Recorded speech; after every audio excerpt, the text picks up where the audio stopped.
Hello everyone and welcome to थड़ा education. आज मैं आपको बताने वाला हूँ कि मून ने कैसे कोलंबस की लाइफ सेव की थी इन 1504। 12 अक्टूबर 1942 में कोलंबस क्यूबा के नॉर्थ ईस्ट आइलैंड पे आए थे, जिसका नेम उन्होंने सैन सैल्वाडोर रखा था। नेक्स्ट 10 इयर्स के लिए कोलंबस को न्यू वर्ल्ड की 3 जर्नी करनी थी। 11th में 1502 में कोलंबस ने शिप्स कैपिटना, गैलेगा एंड सेंटियागो दे पेलोस के साथ स्पेन को लेफ्ट कर दिया। अनफॉर्चुनेटली उनकी शिप्स खराब हो गई, जिसकी वजह से उन्हें नज़दीकी आइलैंड पे जाना पड़ा, जो कि प्रेजेंट टाइम में जमाइका के नाम से जाना जाता है। इस आइलैंड के लोग बहुत ही नेव यानी कि बहुत भोले थे। जब कोलंबस एंड उसकी क्रू आइलैंड पे पहुंचते हैं, तब उधर के नेटिव पीपल उनका बहुत अच्छे से वेलकम करते हैं। उनको खाने के लिए फूड एंड रहने के लिए शेल्टर भी अलॉट किया जाता है। अब जैसे जैसे टाइम स्पेंड हो रहा था, डेज वीक में कन्वर्ट हो गए एंड वीक मंथ में, और टेंशन बढ़ता गया।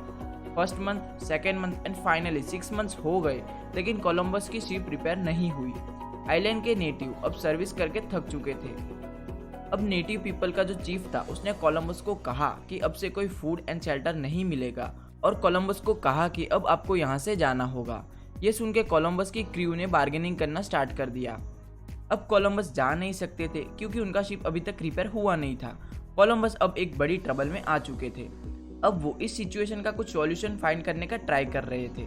थिंकिंग करते करते उनको याद आया कि उनके पास जोहान्स मूलर वॉन कोनिग्सबर्ग, जो कि एक German mathematician, astronomer and astrologer थे, उन्होंने अपनी डेथ से पहले एक कैलेंडर बनाया था जो 1475 से लेके 1505 के ईयर्स को इंक्लूड करता था। उस कैलेंडर में तिथि and sun, moon and planets के बारे में डिटेल्स दी गई थी।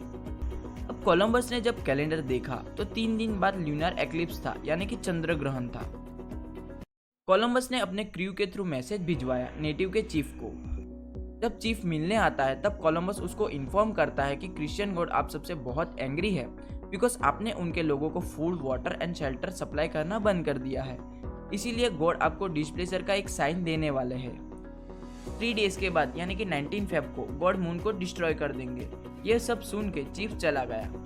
अब 3 डेज के बाद जब स्काई में मून अपीयर होता है, तब नाइट को ल्यूनर एक्लिप्स यानी कि ग्रहण स्टार्ट होता है, जिससे मून की शाइन कम हो जाती है। ये सिनारियो को देख के वहाँ के नेटिव लोग को बहुत बड़ा शॉक लगा। ये सिनारियो देखने के बाद सभी लोग कोलंबस से रिक्वेस्ट करने लगे कि तुम प्लीज गॉड से बोल लो कि हमें माफ कर दे। कोलंबस ग्रहण खत्म होने से थोड़ी देर पहले कहते हैं कि मैंने गॉड को बहुत मुश्किल से मना लिया है और वो मान गए हैं, और अब से ऐसा किया तो अब हमेशा के लिए वो एंग्री हो जाएंगे। ग्रहण के बाद सभी लोगों ने कोलंबस को फूड, शेल्टर एंड सर्विस बहुत अच्छे से अलॉट किया, एंड जब तक कोई दूसरी शिप उनको लेने नहीं आई, तब तक कोलंबस को बहुत अच्छे से ट्रीट किया गया। कोलंबस को 29 जून को एक शिप लेने आई और वो वापस नवंबर 7 को स्पेन रिटर्न हो गए। तो कुछ इस तरह अपनी ब्रेवरी से कोलंबस ने अपनी लाइफ सेव की।